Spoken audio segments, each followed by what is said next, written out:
Hi friends, അപ്പോൾ ഇന്നത്തെ നമ്മുടെ റെസിപ്പി ഉപ്പിലിട്ട മാങ്ങാക്കറി. അപ്പോൾ നല്ല നാടൻ രീതി തന്നെയാണ് ഞാനിവിടെ വെച്ചേക്കുന്നത്. അപ്പോൾ ഇതെങ്ങനെ തയ്യാറാക്കിയാൽ നമുക്ക് നോക്കാം. അതിനു മുന്നേ സബ്സ്ക്രൈബ് ചെയ്യാതെ ആരെങ്കിലും ഈ വീഡിയോ കാണുന്നുണ്ടെങ്കിൽ ഒന്ന് സബ്സ്ക്രൈബ് ചെയ്ത് സപ്പോർട്ട് ചെയ്യുക. അപ്പോൾ നമുക്ക് നേരെ വീഡിയോയിലേക്ക് പോകാം. അപ്പോൾ നമുക്കിവിടെ ആവശ്യമായത് ഉപ്പിലിട്ട മാങ്ങയാണ്. അപ്പോൾ നമുക്കിത് ഒരു മൺചട്ടി എടുക്കാം. ആ മൺചട്ടിയിലേക്ക് ഈ ഉപ്പിലിട്ട മാങ്ങ ഇട്ട് കൊടുക്കാം. ഈ മാങ്ങ വേവിക്കുന്നത് ഈ നമ്മൾ ഉപ്പിലിട്ട് വെച്ചിരുന്ന ആ വെള്ളത്തിൽ തന്നെയാണ് മാങ്ങ വേവിക്കുന്നതും ഇതിനുള്ള അരപ്പ് അരച്ചെടുക്കുന്നതും. അപ്പോൾ നമുക്ക് ആവശ്യമായ മാങ്ങ ഇട്ട് കൊടുത്തിട്ട് ആ ഉപ്പ് വെള്ളവും കൂടെ നമുക്കിതിലേക്ക് ഒഴിച്ച് കൊടുക്കാം.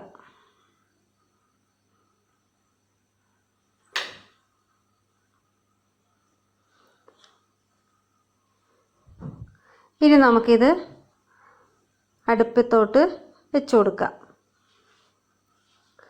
ഇത് നമുക്കിനി നല്ലപോലെ ഒന്ന് തിളച്ച് വരണം. തിളച്ച് ആ മാങ്ങയൊക്കെ ഒന്ന് വെന്ത് കിട്ടണം. അപ്പം നമുക്കിതൊന്ന് അടച്ച് വെച്ച് കൊടുക്കാം.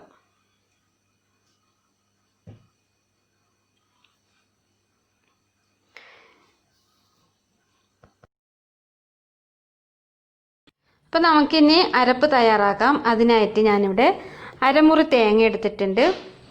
ഉണക്കമുളക്, മല്ലി, മഞ്ഞൾപ്പൊടി, പെരിഞ്ചീരകം, എൻ്റെ കയ്യിൽ പൊടിയാണുള്ളത്, അതാണ് ഞാൻ പൊടിയെടുത്ത് വെച്ചേക്കുന്നത്.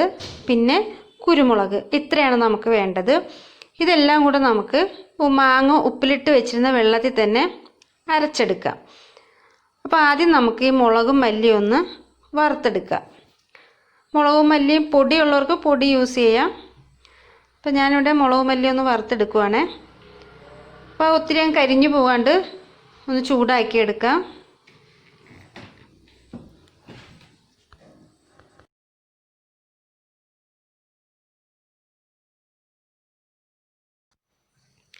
അപ്പോൾ ഇവിടെ മല്ലി നല്ലപോലെ ചൂടാക്കി ഞാൻ എടുത്തിട്ടുണ്ട്.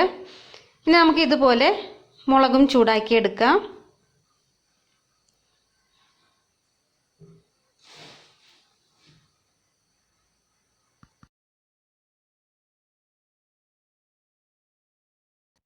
അപ്പോൾ മുളക് കൂടെ ചൂടാക്കി എടുത്തിട്ടുണ്ട്. ഇനി നമുക്കൊരു മിക്സിയുടെ ജാറിലേക്ക് ഇതെല്ലാം ഇട്ട് കൊടുക്കാം. അമ്മിക്കല്ല് ഉള്ളവർക്ക് അതിലിട്ട് അരച്ചെടുക്കാം, അതാണ് ഏറ്റവും നല്ലത്. എനിക്ക് അമ്മിക്കല്ല് ഇല്ലാത്തതുകൊണ്ടാണ് ഞാൻ മിക്സിയുടെ ജാറിലിട്ട് അടിച്ചെടുക്കുന്നത്. അപ്പോൾ നമുക്കിതെല്ലാം മിക്സിയുടെ ജാറിലേക്ക് ഇട്ടതിന് ശേഷം നമ്മൾ മാങ്ങ ഇട്ട് വെച്ചിരുന്ന ആ വെള്ളവും കൂടെ ചേർത്ത് നല്ലപോലെ ഒന്ന് നമുക്ക് അരച്ചെടുക്കാം.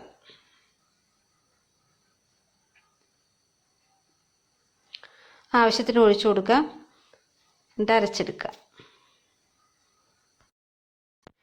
അപ്പോൾ ഇത് ഞാൻ നല്ലപോലെ ഇവിടെ അരച്ചെടുത്തിട്ടുണ്ട്. ഇനി നമുക്ക് മാങ്ങ എന്തായെന്നൊന്ന് നോക്കാം. അപ്പോൾ ഇവിടെ മാങ്ങ നല്ലപോലെ തിളച്ചൊക്കെ വെന്ത് വന്നിട്ടുണ്ട്. ഇനി നമുക്ക് ഈ അരച്ച് വെച്ചേക്കുന്നത് അതിലേക്ക് ചേർത്ത് കൊടുക്കാം.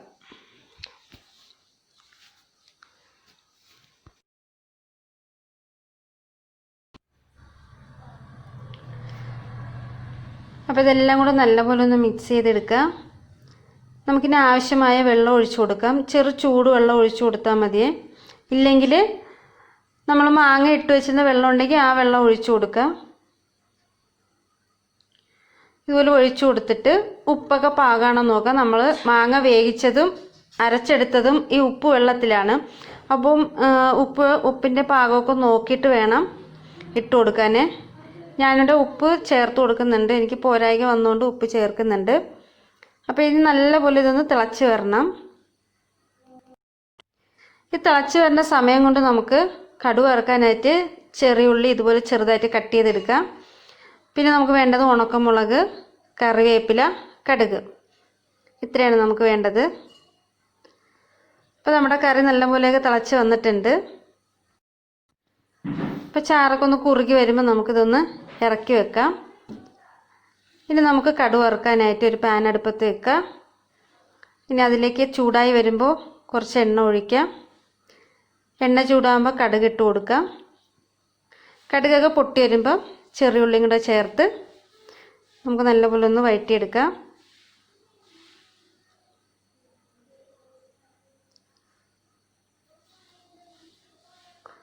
അപ്പോൾ ചെറിയുള്ളി നല്ലപോലെ മുരിഞ്ഞ് വരുമ്പോൾ ഇതിലേക്ക് നമുക്ക് ഉണക്കമുളക് ഇട്ട് കൊടുക്കാം.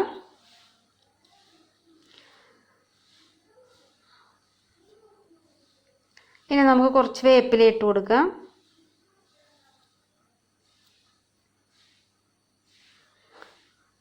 ഇനി നമുക്കിതൊന്ന് കറിയിലേക്ക് ഒഴിച്ചു കൊടുക്കാം. അപ്പോൾ നമ്മുടെ ഉപ്പിലിട്ട മാങ്ങാക്കറി ഇവിടെ റെഡി ആയിട്ടുണ്ട്. അപ്പോൾ നിങ്ങൾക്ക് എല്ലാവർക്കും തീർച്ചയായിട്ടും ഇഷ്ടമാവും. ട്രൈ ചെയ്ത് നോക്കാം. അപ്പോൾ നിങ്ങൾക്ക് ഈ വീഡിയോ ഇഷ്ടമായെങ്കിൽ ഷെയർ ചെയ്യാനും ലൈക്ക് ചെയ്യാനും കമൻറ്റ് ചെയ്യാനും മറക്കരുത്. അപ്പോൾ ഒരു പുതിയ വീഡിയോ ആയിട്ട് നമുക്ക് വീണ്ടും കാണാം. അതുവരേക്കും ബായ്.